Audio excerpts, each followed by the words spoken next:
Hello and welcome to Into the Light. I'm your host, Edina Mauvana. Today we have Ben Quran student. Ben is a dynamic Muslim revert who's overcame numerous life challenges to create the inspiring Misfit Muslim community on TikTok. His platform provides a safe haven for neurodivergent individuals and delves into transformative topics like annihilating the ego, promoting holistic well-being and personal growth. Ben focuses on daily Quran study. He simplifies and helps deeply explain complex topics to make them really accessible to everyone. He's an extraordinary guest. I'm so excited about Ben's journey and insights. They're sure to captivate and inspire the audience. So I'm so happy to have you here, Ben. Welcome. Thank you so much for being here today. How you doing? I'm good. I'm glad to be here. I'm excited. This Thank is you. really Thank you. awesome. I appreciate the opportunity. Yeah, thank you so much for being here. And I just wanted to say how excited I am to have you because I have been following you on TikTok. I don't know, maybe it's been about 6 months or so. I don't know. I think you're kind of new on there and getting just a massive following of all kinds of different Muslims who are listening to your daily talks about Quran. And I'm just excited to have you because I really respect everything that you're bringing out into the world right now. So thank you. For sure. And I appreciate you having me. This is really exciting. Yeah, thank you. And so I want to talk about a couple of the things I mentioned, your Misfit Muslim community, how you're doing daily Quran. Obviously, that's all very interesting. But before we get into some of that stuff, can you tell me a little bit about your own personal spiritual journey, what brought you to Islam and how you got into that kind of being passionate about life transformation, personal development, mindset, and all of this stuff in the first place? Yeah, for sure. How long do we have again? No, I'm just joking. I'll kind of give you just an overview, a quick summary, and then Yeah. if you want to ask any follow-up questions, feel free. So a quick summary of that is I made some really, really bad decisions when I was really young. When I was 16, I ended up being tried as an adult and going to prison for some of those decisions. And I stayed there for about 31 years. And it was right after I went, about a year after, I was around some Muslim brothers, and I wasn't, of course, Muslim at the time. And I was around an older Muslim brother, and he kind of took me under his wing. Well, he was older to me at the time. He was like 31, but now that I'm almost 50, that doesn't seem that old. But being 17, being in an adult prison is a very scary situation. And I'm just leaving from being a teenager, living with my mom, to being in a prison with all these grown people, a dangerous place. And I didn't know the basics things about how to just be a grown person, how to be an adult, how to be mature, how to be responsible. And so this older Muslim brother kind of took me under his wing and pretty much treated me like a son or a little brother, and just taught me, before he even taught me anything about Islam. One of the things that I love about this brother is before he even taught me anything about Islam, he didn't try to push that on me. He didn't try to tell me, in order for me to help you, you have to be Muslim. He just looked at me as a fellow human being. And just as a human being that was in need of help, he started helping me with just basic things, pushing me to get my GED because I just left high school. And after that, pushing me to get into college and start pursuing my degree, which I ended up getting my degree. I ended up getting a bachelor's degree, majored in communication and minored in sociology, but that was because he started me on that path. And it was after a lot of that, where being around him and some of the other Muslim brothers, I began to be attracted to what they were doing and how they were living. They were peaceful. I liked the type of people they were. And so I wanted to try it. And I was 17, and I said, I want to try. And there was more. Me and him had some conversations that started to open my mind up, but that's the essence of it. I got to the point where I really wanted to try being Muslim. And once I did, it was a completely life-changing experience. Like, it completely changed the way that I looked at things. It completely changed the way that I saw the world, that I saw people, that I saw myself. Before that, I mean, a lot of things, I could look at a lot of things that led me to making some really horrible decisions to go down that path. But I was struggling with a lot of things in my life, like anxiety, depression, things that I didn't even realize at the time because I wasn't diagnosed. And now that I look back, I can see those things. So becoming Muslim, really for the first time, I think helped me find like a sense of peace and direction. And that's exactly what I needed at that time. And then after that, that just started me on a path of like lifelong learning. I started to learn Arabic, which I pretty much for the most part taught myself. And I won't go into detail about that right this second because I'm just giving an overview. But if you want to follow up, we can talk about that, Yeah. how I went about that. But that was pretty much what started me in that direction, to sum it up. Yeah, and I know you mentioned the Arabic because that is such a, I hear you speak when you're on TikTok, and I know you get a lot of maybe people who say you don't know what you're talking about, or maybe you have like there's confusion on this, and you're immediately able to go straight to the source text, which is, as a fellow white person or revert, it's like I feel very limited in that ability. And so the things you're saying are so filled with so much validity and accuracy. And back to the language. So tell me a little bit of what you were doing.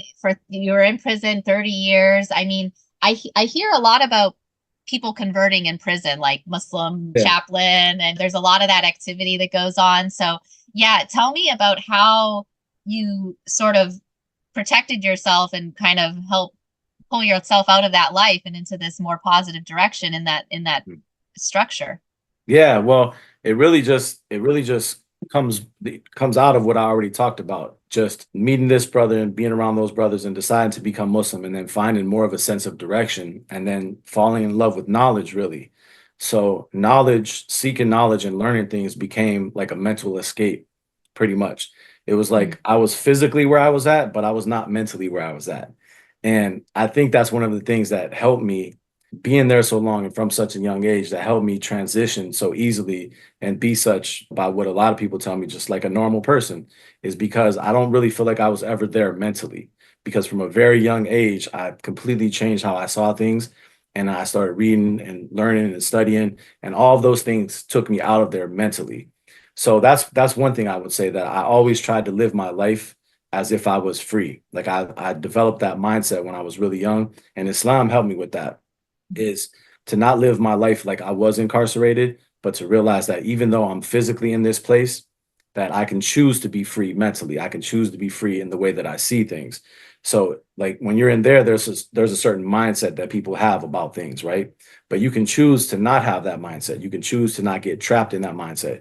You can choose to think of things as if you are free mentally. And that's how I try to live. And there's actually a verse in the Quran that always resonated with me over the years. And this verse is in Surah Al-Hadid, is in chapter 57. And it's talking about the day of judgment, right? But metaphorically, you can use the language to think about prison, because he says, it's talking about the day of judgment, when those who believe and the hypocrites have this conversation, and there will be a wall placed between them. But the way that it's described is really interesting, and it reminds me a lot of how a lot of us as Muslims felt while we were there. It says, so there will be placed between them a wall, in which is a door. Within the wall is mercy. Mercy. Yeah. And on the outside of it is punishment. The inside of it is mercy, and the outside of it is punishment. So even though that verse is technically referring to events on the day of judgment, but from a metaphorical standpoint, I've always thought about that verse as relating to how a lot of us felt being in that environment. We felt that even within that environment, we were in a state of mercy, while those that were outside of that environment, were outside of prison, so-called living a free life, were in a state of punishment. Because when we would call people and talk to people, and they're going through all these things, and they don't have peace, and they might have money, they might have cars, they might have material things, but they didn't have true inner peace.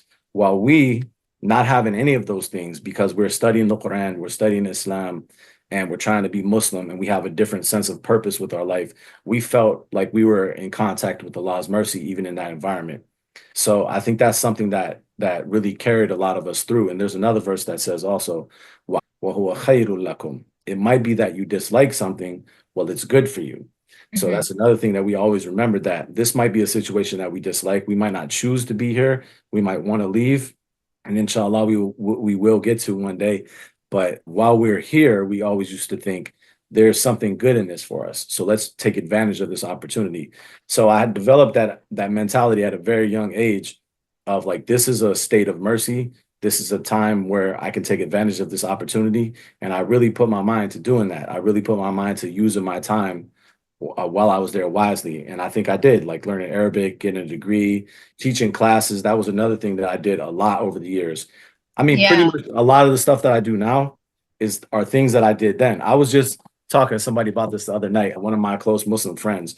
So one of the places that me and him were, so like when you go out onto the prison yard, there's like a fence that goes in between. And if you're in different parts of the prison, you can't necessarily be on the same side. You have to be on different sides. So me and him would go sit down in the grass at the fence, right? And we're like, each one of us is sitting on either side of the fence, and we would sit with this fence in between us and study Islam, study Arabic, stuff like that. And I think about that now. I was telling him this the other night, that that's pretty much the same thing I'm doing now, because like, look at what me and you are doing. In a way, there's a barrier between us because we're physically separated, but we're still meeting. And when I go on TikTok, same thing. When we have different classes, all these different classes and things I'm doing are things that are online. So in a way, I still have that fence, right, between me and the person or the people that I'm interacting with. But I'm still trying to do the same thing, which is to share what I'm learning. And I feel like that's what drives me. Like, I don't know how I could do anything but be a teacher. Like, that's become student and a teacher simultaneously, because that's become so much a part of my identity that I feel like if I'm not doing that, I kind of feel lost. Like, I feel like I Right. don't have that same sense of purpose. So I think those were things that pushed me through all those years, if that makes sense. Yeah, and I love how you described it as from a place of expansion versus like limitation. And because a lot of people think about, oh, people are come to a religion, it's very limiting. Like, you can't do this, you can't eat pork, you can't, like, oh, why would you do that in prison? Like, you just gonna like imprison yourself even more with this limiting system of rules and regulations. And I mean, I don't know, discipline maybe, but it basically it's like people think of it as a very limiting factor versus what you're describing so beautifully as an expansion, and entering Islam is actually an expansiveness, like focus on intellect and reading all this stuff. And so I love how you describe that, and also what you just said about being a teacher as well as a student, right?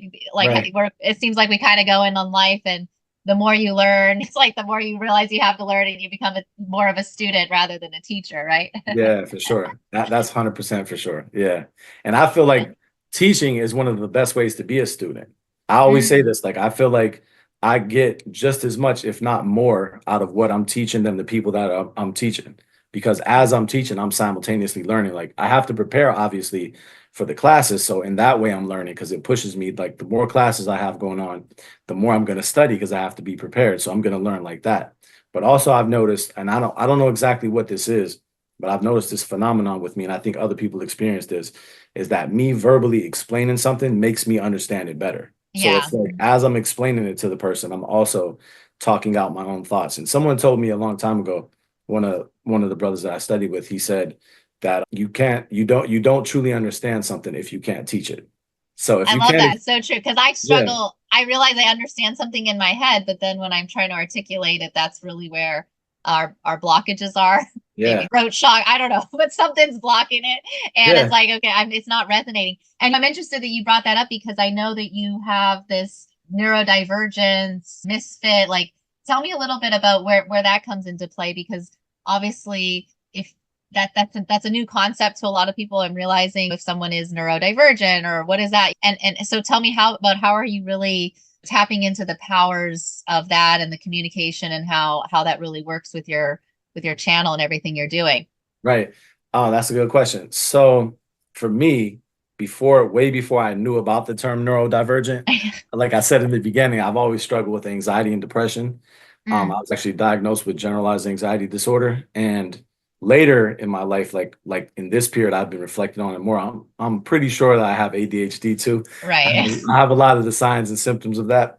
So that's something that I said struggle with, but I don't know if that's even the right word, because now where I'm at in my life now, it's not something I would choose to not have a part of me, because I think I wouldn't be the same person. I think my mind, the way my mind works, I think that's just the side effect of that. The anxiety and the other things that I feel is the side effect from how my mind works. So I think, like, when you talk about creativity, I think they coincide, because what is creativity really? Creativity, to me anyway, how I would think about it, is it's not necessarily that what you're coming up with is completely new. The pieces might be new. The pieces exist here and there in scattered ways. But creativity is to take pieces that already exist and everyone else can see, but the way you connect them together is in a way that people didn't think of. And to me, that's what it means to be creative. So I think the way that my mind works with anxiety is it does that. It connects all these things together. And that's why sometimes I might worry too much. I have symptoms of OCD because my mind is always like hyperactive. But the flip side of that is, I think that's where my creativity comes. I think those two things are two sides of the same coin. when my mind is turned outward and it's looking at these different pieces and putting them together like this interconnected web, it's beautiful. But when my mind turns inward and is working on my own self and putting pieces together that shouldn't be, that might not fit in the best way, then I think that's when I experience anxiety. So now that I think about it like that, I see it as a gift. And I think all gifts have a side effect because nothing in this world is 100% perfect, right? So I think for me, that's been my own personal experience of having these different issues. So now how that transitioned into like the Misfit Muslim community is I just was thinking about, you're a content creator, you're doing podcasts and stuff like that. So you have to constantly be on the lookout for ideas, right? You have to think about what direction do you want to go? What are you trying to produce? What are you trying to create? It's a constant thing. Probably if I had to guess, you would do the same thing like me. You probably wake up first thing in the morning. That's one of the main things on your mind. Like, what am I creating today? Right? Right. Do I have to do a podcast? Am I creating some videos? Whatever it might be. So I think that's the life of a content creator, right? So in doing that, I'm always trying to think of ways that I can make the Quran practical to the people that I'm speaking to, right? How can I make it relevant? Because I think people feel a distance from the Quran because of the way it's taught. We're almost kind of taught to put it at a distance. We're like made to fear it. We're told you can't understand it. It's only a certain group of people that can understand it. You're not on the level that you can understand it. So we're taught this fear of the Quran. So therefore, the Quran doesn't really have a practical application in our lives. It's just like this holy thing that we put on the shelves. We might read it every now and then. We might read it during Ramadan. We might read it on Friday, but it's not really a consistent part of our life in a practical way. So what I try to think of is how these different practical issues that we all face, what is there in the Quran that can help us with that? So one day I was thinking about it and I was thinking about, well, maybe dealing with strong emotions and being a person that has a high degree of sensory processing sensitivity, right? So that's me. That's one of the things I deal with, sensory processing sensitivity, where I process things like sensory experiences or different emotions, like it really hits me hard. And over time, that's been something that has been a criticism of me by some people that I've known in my life, saying that I'm sensitive and stuff like that because of the way I experience certain emotions, like how deeply I feel things.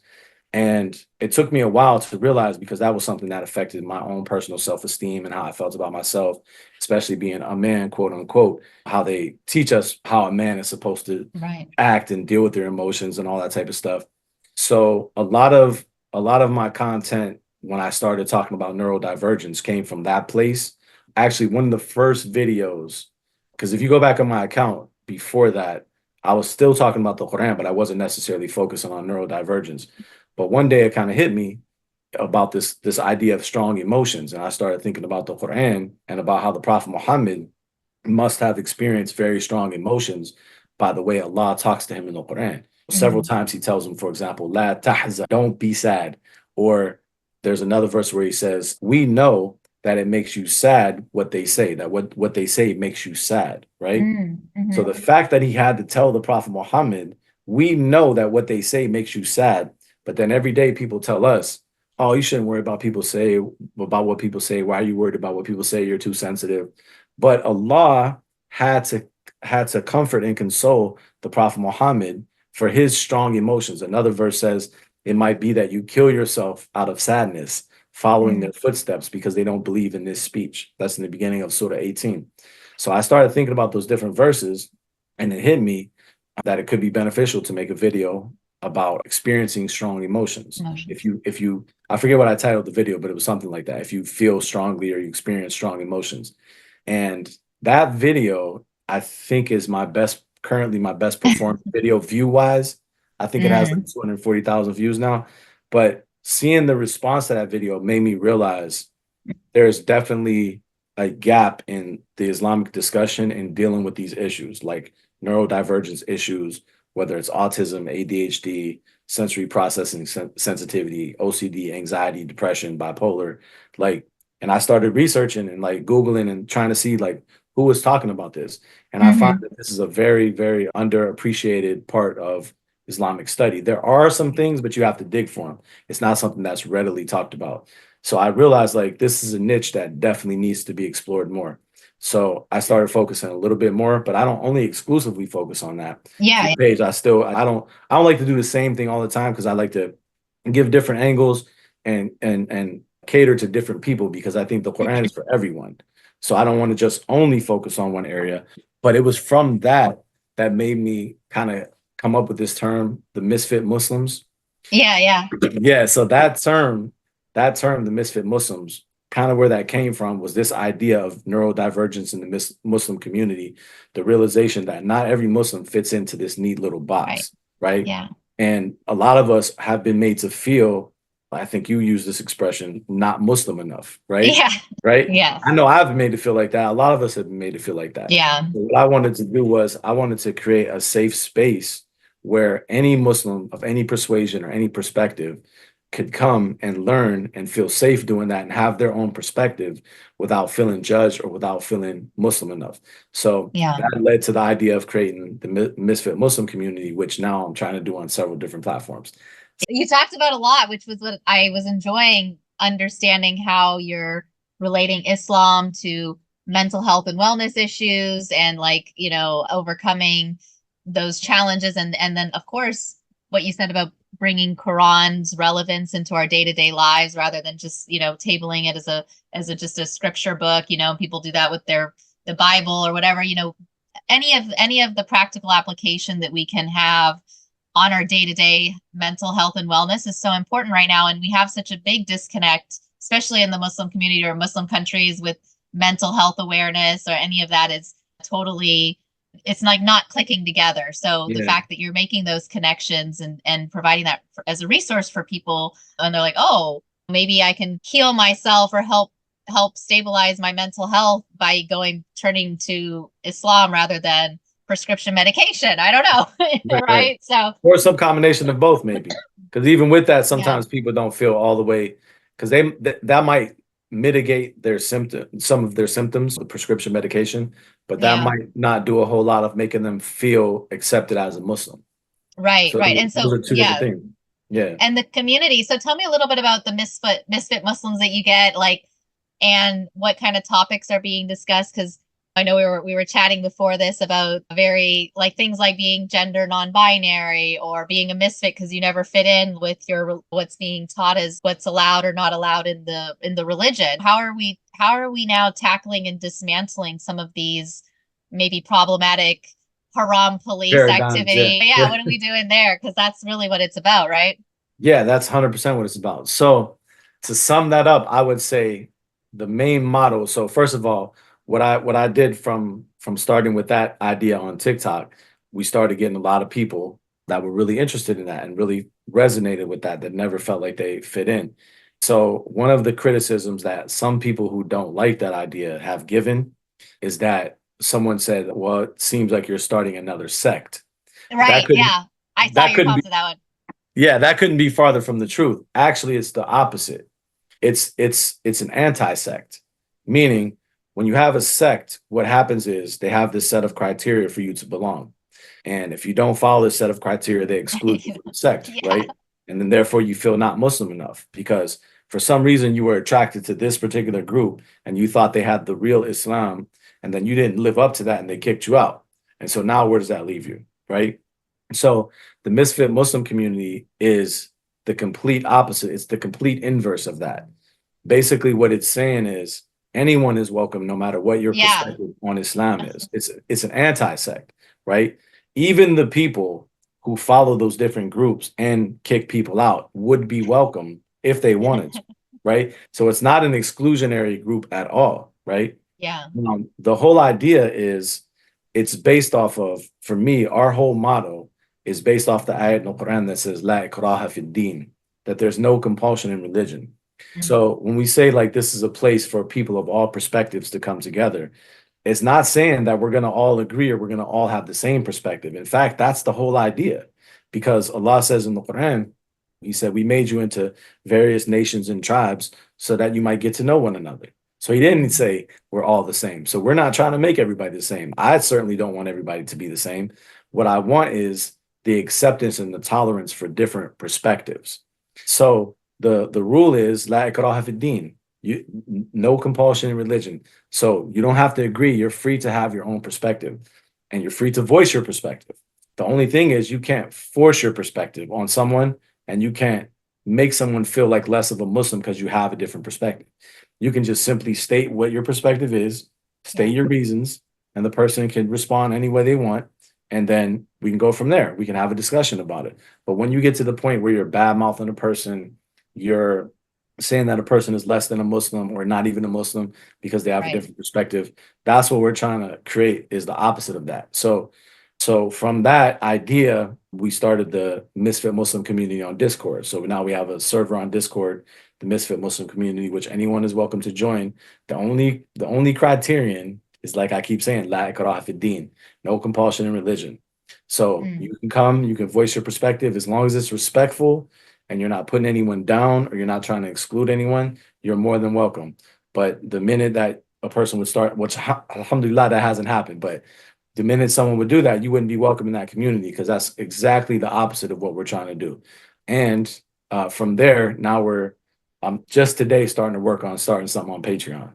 Oh, okay. Yeah, awesome. Yeah, you're going to come out with some courses, or what are you going to work on next for your, because I know you mentioned the teaching and you have a mentorship program.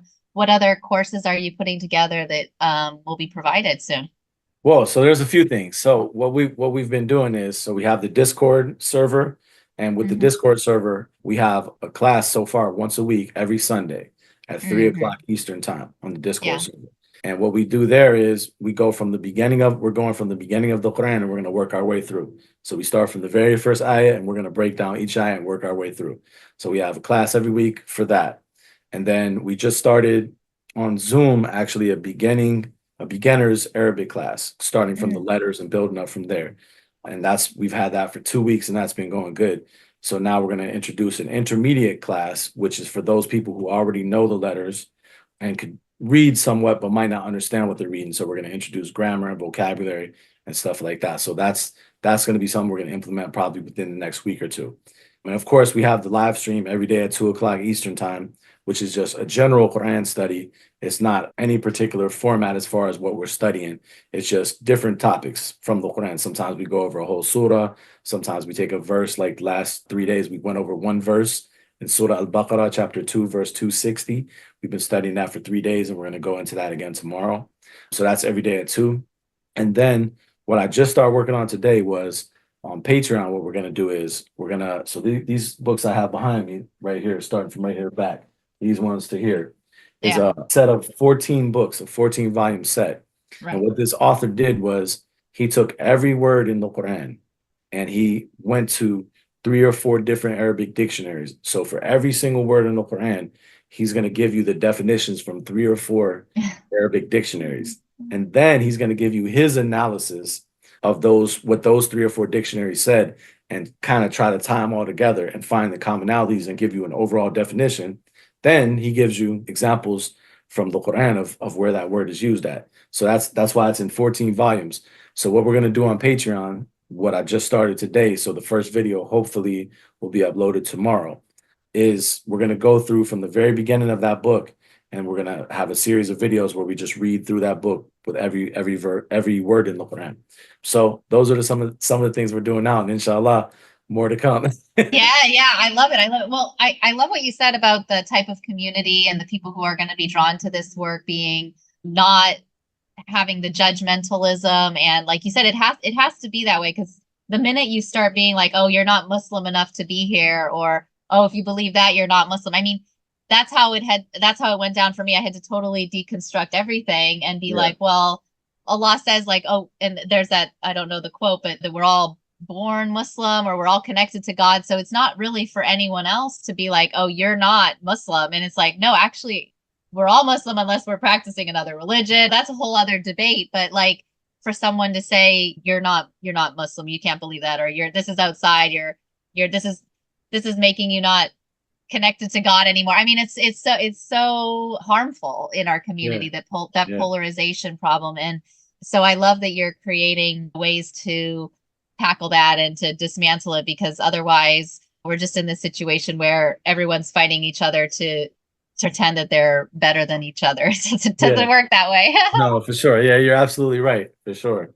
That's an Yeah. interesting word that you mentioned about deconstructing, because I also found myself having to do that too. Because when I first became Muslim, I became Muslim within a setting of people that were very strict, right? Right. So I followed a very strict version of Islam for a lot of years. Mm. But as I got older and I started to study the Quran deeper, I started to see a different perspective on how to think about Islam. And that process probably started roughly about 10 years ago.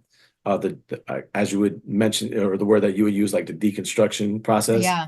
Yeah. So Yeah. I totally get that. So I'm curious. I would like to ask you, was that process a challenge for you, or how Well, did you, like, what were, if you could like summarize the stages, like how did you work through that? well, it started with breaking the rules.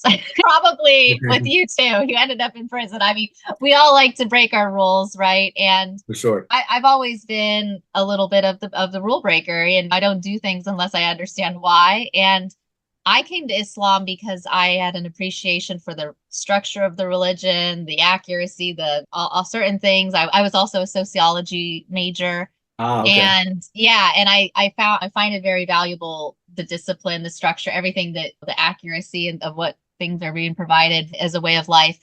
And I definitely have never been Christian or any other religion. And when I went into other religions, I didn't resonate. But I was also strict, as I think a lot of Muslims, they sometimes start off that way, or sometimes it's the opposite. They get more and more strict. I I started having to my life breaking apart. I had a 14-year marriage and a divorce, and I had to basically figure out who I was now. And people would ask me, "Oh, are you still Muslim?" And I'm like, "Yeah, I'm still Muslim." You don't It's like you don't throw the baby out with the bathwater. It's like Right. just because I'm like breaking rules doesn't mean I'm like not Muslim anymore.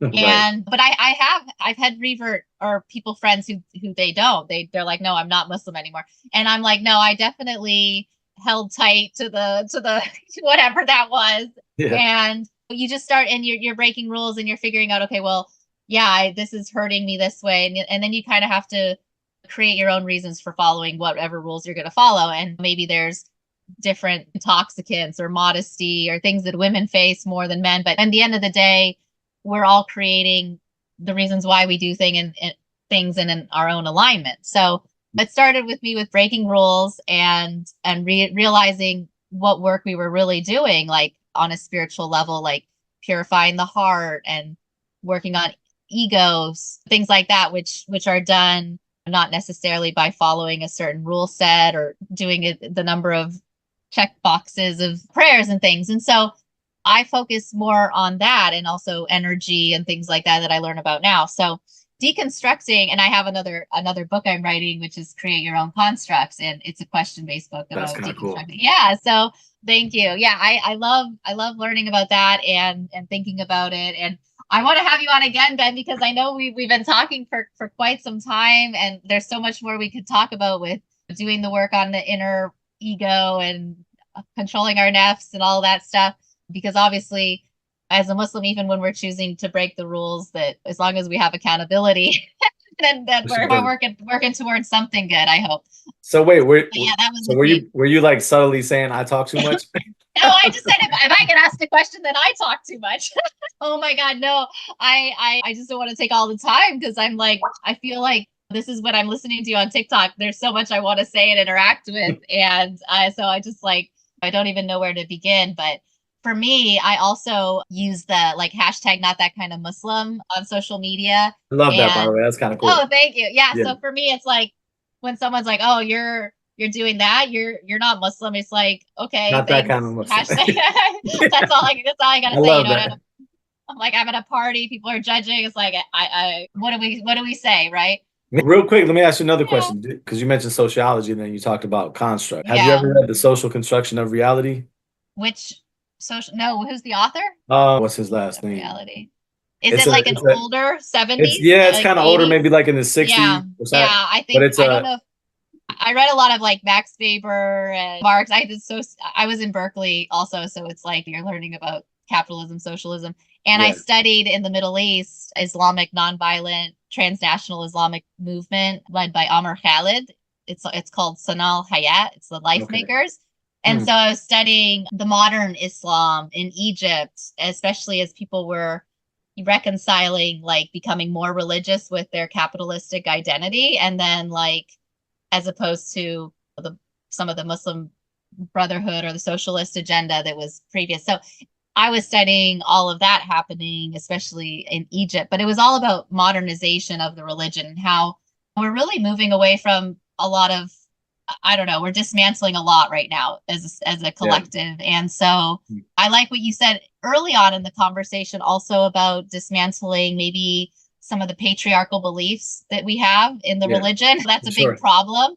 And like toxic masculinity and control and all of those are distorted masculine problems that we experience. And so it's sort of infiltrated in the religions, all of them, to whatever way. Obviously, there's Quran and then there's the differences of opinion in hadith and things. So we see a lot of that even in Islam, but maybe that's a good question for you is how has Islam brought you towards a better sense of your own balanced masculine identity? And like maybe have you done dismantling some of the patriarchal belief problems of the religion or whatever people say is problems in the religion, that Yeah. kind of thing? Yeah. Yeah, no, that's a very good question. There's so much to that. So, yeah, for sure. So first of all, I think when you look at the whole like kind of patriarchal system of how everything is set up, I think people equate that with the teachings of the Quran because the environments that the Quran passed through were patriarchal, right? Right. So it's going to take on in interpretation the environments that it passes through, and then people kind of take that to be the standard interpretation, but that's not necessarily the case. So one observation that I think is really interesting is the books of tafsir. Tafsir, for those who don't know, is the technical term for the explanation of the Quran. So Mm-hmm. there are a lot of books that are written that are kind of referred to as the books of tafsir, and there's some popular ones that a lot of people know, and there's some that people don't know. So there's a lot of them. But the really interesting observation for me about that is all of those books that I'm familiar with anyway were written by men. Now, that doesn't mean that there's nothing valuable in those books because I use those books as part of my research as well. So that Yeah. doesn't devalue them or take anything away from them. But I think with what we know now about our biases, about how our biases, like our social position in life, how that affects our perception of things, whether it's our socioeconomic position, whether it's our gender or how we perceive our gender, a lot of social constructs, right, affect how we see the world. Like we know that now, right, from studying sociology and psychology and those different disciplines. So personally, I think it would be very naive to think that because of the fact that all the famous major trustworthy relied upon books of the explanation of the Quran were written by men, I think we would be very naive to think that that didn't influence the interpretation. And how would it be different if it was at least balanced 50-50 that half of them were written by women? Or how would it be different? Like these are thought experiments that I think about sometimes. Yeah. How would it be different if all of these books were written by women, right? How would Yeah. we perceive Islam?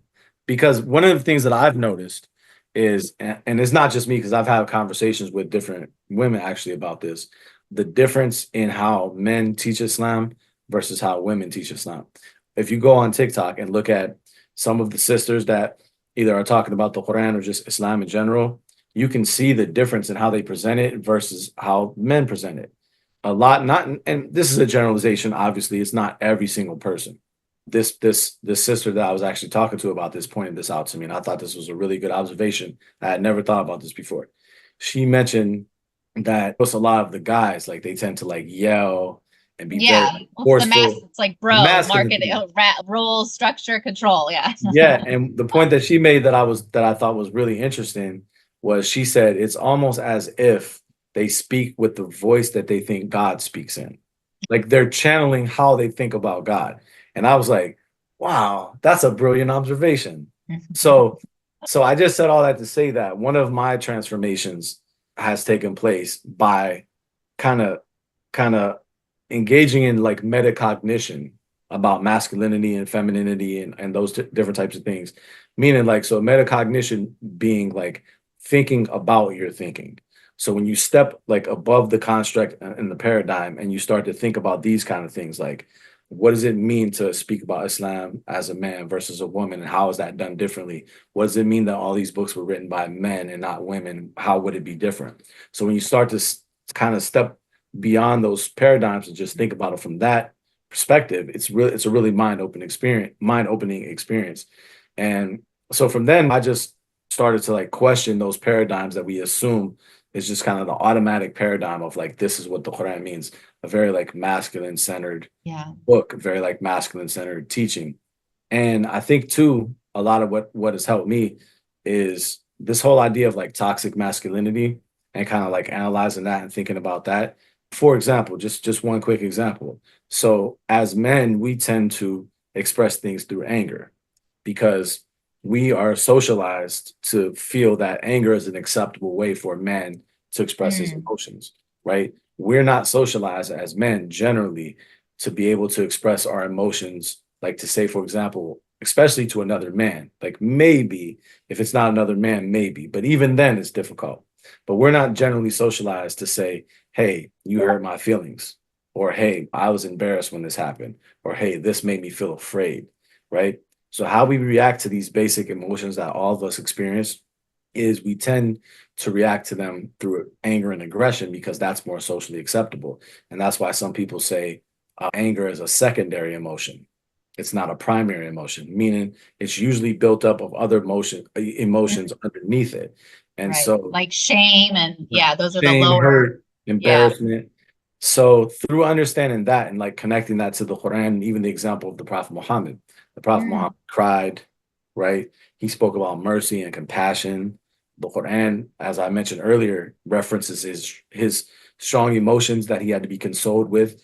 So reflecting on those things over time just made me realize like that way that we're socialized to understand what a man is not necessarily what the Quran is teaching. In fact, in a lot of ways, it's against what the Quran is teaching. So it's just over time, I've been, and I'm not saying I've completely perfected it. I'm still working on it, but over time, I've been trying to work on that to get better at just being.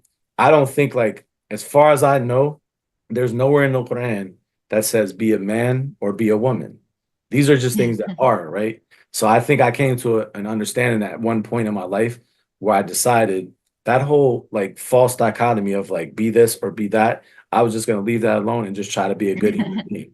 Isn't that where they say the gender's non-binary and it's this or I mean, I personally believe when we talk about the gender or the spectrum, and maybe this is a good question. I know we have to wrap up, but like the way I perceive, and I think this is going to be a big dilemma for the Muslims to really, like, I sometimes make the joke, how long are Muslims going to pretend that, oh, this is haram, LGBTQ, it's all bad, it's all stuff, like it's so ridiculous that it's at a point it becomes absurdity, and maybe even very timely right now that people are converting to Islam more and more. It's the fastest growing religion. I'm seeing TikTokers who are tattooed and gender queer and non-binary and all kinds of and they're Muslims and they're popping up. So how long are we gonna try and shove this under the rug and pretend like it doesn't exist, right? Before we start to realize that we have to catch up and dismantle some of the constructs. some of the constructs that we are limited by, even in, especially when we talk about